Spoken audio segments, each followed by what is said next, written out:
మనం చాలా రోజుల నుంచి చెప్పుకుంటున్నాం ఇజ్రాయెల్తో జరుగుతున్నటువంటి గొడవల్లో లెబనాన్లో హిజ్బుల్లా, యెమెన్లో హౌతీ, పాలస్తీనాలో హమాసు, సిరియాలో Islamic resistance force, Islamic jihadist force.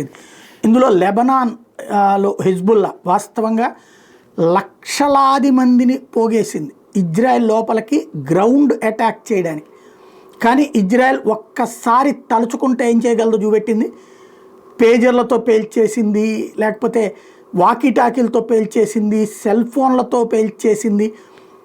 వందలాది మంది కాదు, వేలాది మంది కాదు, లక్షలాది మంది చచ్చారు. ఎంతమంది చచ్చారో కూడా తెలియట్లేదు. అట్లాగే వాళ్ళ కీలకమైన కమాండర్లు లేపేసింది. దాని పర్యవసానం ప్రస్తుతం లెబనాన్లో హిజ్బుల్లా టర్మ్ ముగిసిపోయినట్టు ఓ రకంగా 3 వంతులు తగ్గిపోయింది.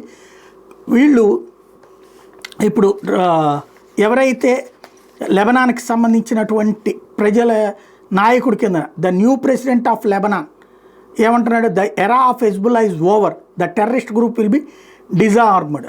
ఇది హిజ్బుల్లా గ్రూప్ పని అయిపోయింది అంటూ కొత్త అధ్యక్షుడు జనమందరూ కూడా హిజ్బుల్లాని ఇంతవరకు నమ్ముకున్నటువంటి వాళ్ళందరూ యువతరకు వచ్చేది జనజీవన స్రవంతిలో కలవండి అంటూ పిలుపునిస్తున్నాడు.